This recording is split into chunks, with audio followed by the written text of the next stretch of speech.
Good morning, ladies and gentlemen. Eddie Marcus here. I keep getting this thought to suggest to you, ladies and gentlemen, that you ask yourself, are you really a Christian?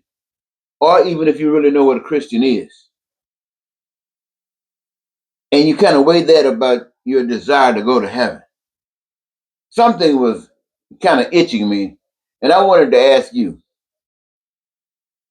I think really that American Christians, I don't know about other Christians around the world, are not really interested in going to heaven. I think really it's just a mindset that allows for a different type of con game because you have a speaking, but you never have a deliverance of what you're talking about. It's like all the Ponzi schemes. You're getting everybody suckered in, and everybody doing this and everybody doing that. And who's really who's benefiting from this stuff? The con artists. And some of you get some cash. Ask Trump. They are doing it all over America, and I hear they are bombing other places in the world, places they have no business, and then they don't have any business there because they don't give a stink about the people here in America, and but this is all under the guise of Christianity. This is what I'm saying, that they're fake. They are fake. You got the prosperity preachers; they don't believe any of that stuff. And they know that you will believe anything, but if it comes from a charismatic speaker, or if there are other things that satisfies you. And so this is what they do. Just like the movies, you got to see a movie, you want to go back to see it. I just fell in love with Black Panther, and you just want to go see the movies, and that kind of programs you. Now these guys come up and tell you all the stuff that they tell you. They tell you just like they need to tell you, and they sucker what from you? Money. They sucker money from you. Now they used to tell you that God wasn't about money. God was about caring. Then after they started getting a little tithes and offering, when you finally started giving it to them, then the conversation got weaker, and then stronger and stronger about trying to get you to put money into this thing. That pray to God that God will bless you. Pray to God that your rent money is gonna come in this time. Pray to God that you're gonna get a car note or that your kid can go to college. Pray to God that all of that stuff can happen. Yeah, that's what they tell you. Pray to God. And if God doesn't give it to you, you better hope that you got an agency within your system of government that will help you out somewhat. Our agency established by people who had a conscience, established by people who had a heart to make sure that you had some food. Make sure that God can use somebody to do that.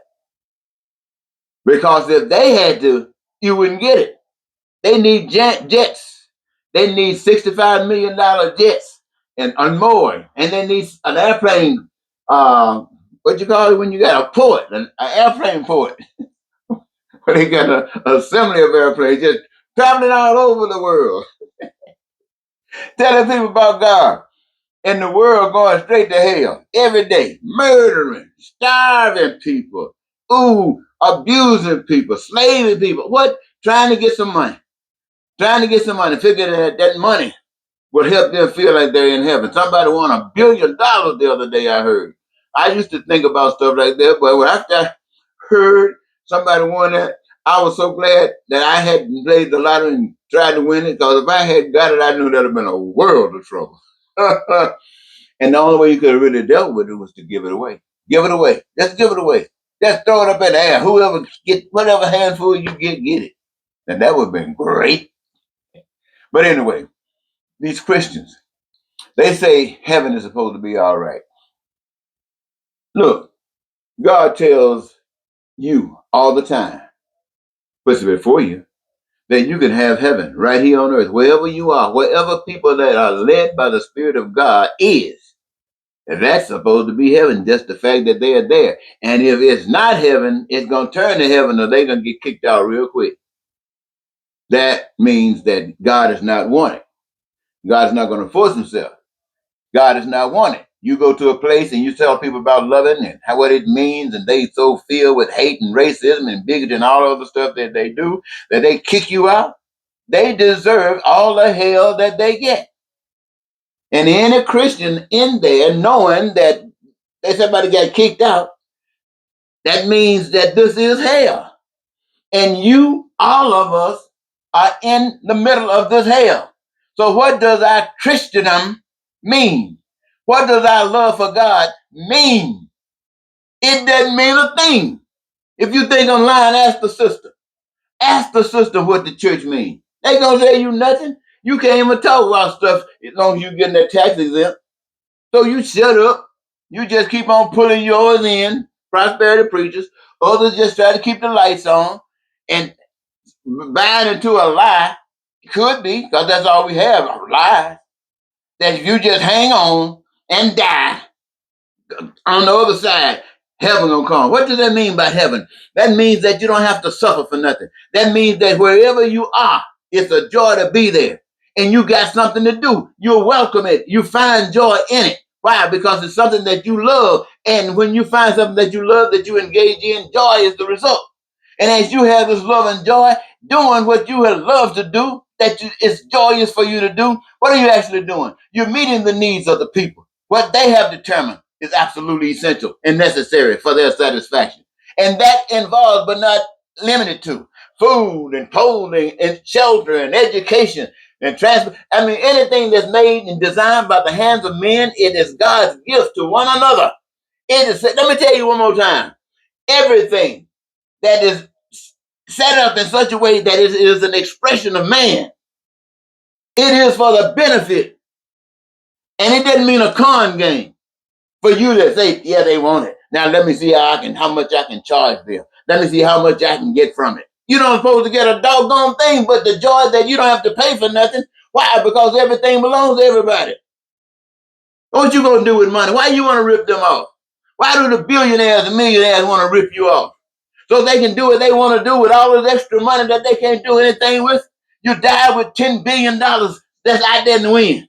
You die, now folks fighting over it. You die with $20 billion, $1 trillion, and people and folks starving. And you're a Christian. And your God can't show you to stand up against that stuff. Why? Because you know you need to get your cut so you can pay your insurance. Why? Because that's the system. Now I tell you that God says you got to stand for what's right. Cut the damn system out by creating another system, a system of justice, a system of peace and prosperity, a system of freedom, a system of where you can live your dreams. Now, let me ask you something. Sometimes, especially in a state of like this, you start standing up for stuff like this.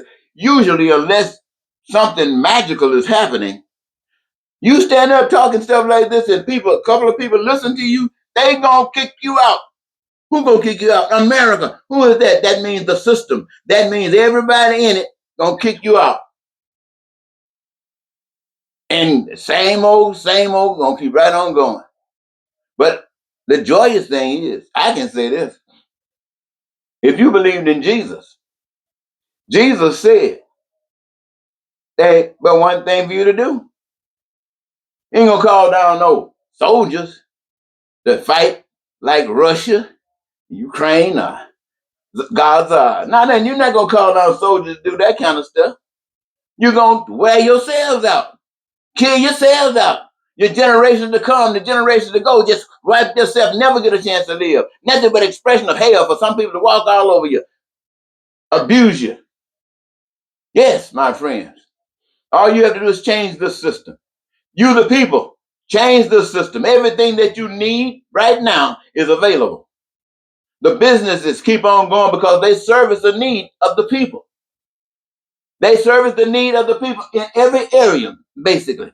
Some of the stuff we're doing is just useless and unnecessary. But for the most part, they serve the need. That's why they shooting at it for your money. If you didn't say you want these things, if you didn't desire these things, nobody would try to focus on making those needs met, because they know if you get it, you'll pay for it. But now, ladies and gentlemen, it will be done. Everything will take place just as it has always, except there's no exploitation. Except unless somebody can come up with a better plan, there is no money. There ain't no money because everything belongs to the people. Everything that exists by the hands of the man belongs to people to meet your needs, your wants, and your desires, and to make sure that you don't have to suffer for anything because God has provided for you, and you know God has provided for you, and you allow God to live in you, and you get them dirty spirits like Putin, get them out of you. Them dirty spirits like Trump out of you. Those dirty spirits like Paul Fight out of you. You get those dirty spirits of killers and murderers out of you. And get a spirit of love, making sure that everybody can smile. And you smile as well. Come on, ladies and gentlemen, it's time for us to change this thing. This is change this thing. Every system of government on earth has failed. And they come from people saying this and saying that, and every last one of them failed. And the only one that's talking straight is what says work for Gander and the goose. Me and you. And every last one of us are enjoying everything that we're doing. Come on, you beat that. Now, you're going to arrest somebody that's trying to change a system like what we are living in every day where everybody's lying, especially the government, especially now. They were always lying, but right now they're throwing it in your face. They're doing the most heinous things you could ever imagine. Goodness gracious. And the thing that gets me is as simple as let's make a change. And we can have that. We're talking about die and see if we can get through the pearly gates. God has set it up so we can create our own pearly gates. Right here. Right here. Just by doing unto others as we'd have others to do unto to us. And making sure that we honor the unseen spirit that's made known by what we call the manifestation thereof. And turning our back on these wannabe gods. You know, wannabe gods in these systems. They want to be God. That Trump, the king. Ain't that something? And can't even guarantee you health care. Ain't that funny? Can't even guarantee you a job, a decent job. Can't even stop you from hating. Can't even stop you from being a racist or a bigot. And in fact, using it for his empowerment. Ain't that something? No, baby. This is hell. Believe me.